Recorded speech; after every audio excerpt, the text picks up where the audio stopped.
Olha, eu vou ser bem sincero pra vocês. Quando esse filme aqui começou de verdade, eu confesso que fiquei morrendo de medo de vocês acharem que eu estava copiando as minhas falas dos vídeos dos filmes anteriores. Porque MTV7, uma nova geração, traz um roteiro muito semelhante aos dos filmes anteriores. Ou seja, é basicamente um objeto amaldiçoado que influencia as pessoas ao seu redor. Pois é, parece repetitivo, porque de fato é. E eu fiquei realmente esperando algo novo, algo diferente, visto que o próprio título ele traz isso, uma nova geração. Mas de novo, aqui nós não temos quase, bem entre aspas, nada. Na verdade, nos primeiros minutos do filme, eu até pensei que algo diferente iria de fato acontecer. Mas quando eu vi um morador de rua entregando um espelho para o protagonista, eu já tinha entendido tudo. O objeto amaldiçoado da vez será isso, um antigo e tenebroso espelho. Sim, depois de um abajur e de um relógio, chegou a vez de um espelho. E quando eu vi, eu pensei, putz, lá vem mais do mesmo. O que é que eu vou falar no meu canal? Sério, eu tive esse pensamento. Pois é, eu fiquei bem preocupado. Mas o que me trouxe alívio aqui é que, por mais que a estrutura do roteiro dessa produção seja parecida com a estrutura do roteiro dos filmes anteriores, ele consegue se inovar em alguns aspectos e elevar um pouco o nível de qualidade. Mas calma, eu não estou aqui dizendo que esse filme ele seja muito bom, que seja uma mega produção, nem nada disso. E sim que, depois do MTV original, que foi lançado lá no ano de 1979, esse filme aqui, MTV7, Uma Nova Geração, é o menos pior de todos. Pelo simples fato de ter uma história e um desenvolvimento melhor. A produção aqui continua focando em uma história paralela que pouco, entre aspas, tem a ver com a tragédia original.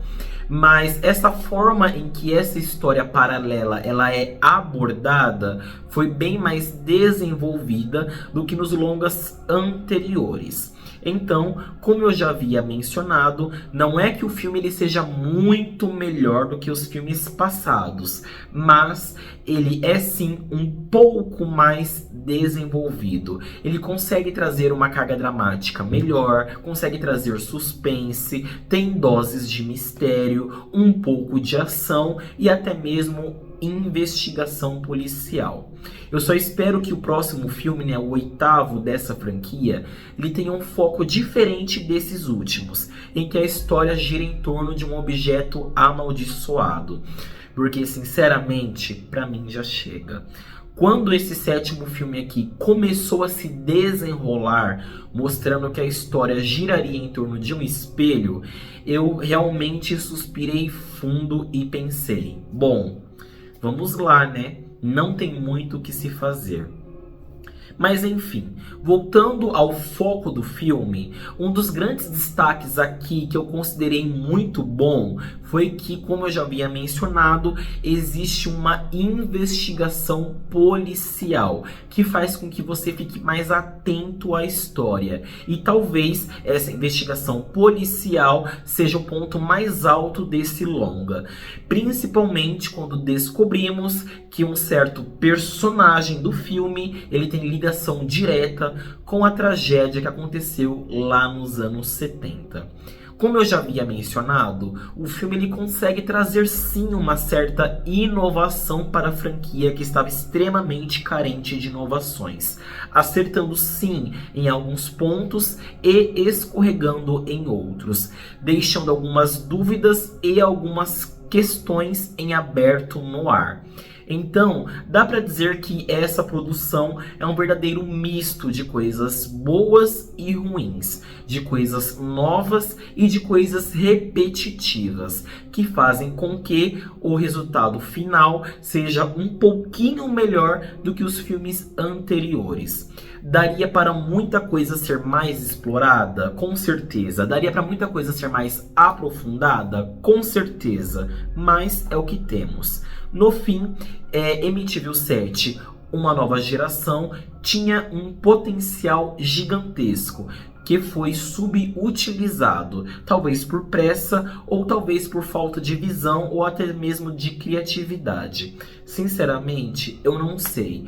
A única coisa que eu tenho certeza é de que o longa ele poderia ser muito maior do que ele realmente é. Então, a produção, ela tinha aí um grande potencial em mãos, conseguiu trilhar o roteiro, conseguiu trilhar aí a história por um caminho bom, mas em certos momentos eu percebi que as coisas elas se continham. O que poderia ser muito maior, às vezes dava um passo para trás e se contentava com aquilo que era pequeno, aquilo que era mais plausível.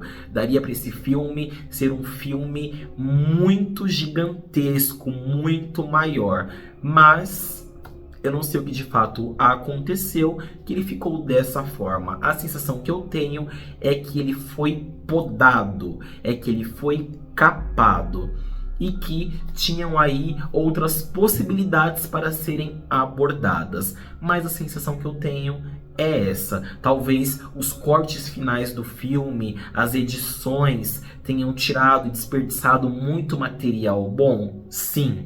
Talvez a própria direção tivesse pensado em colocar mais o pé no freio? Talvez sim. Mas, enfim, é um potencial que foi completamente desperdiçado.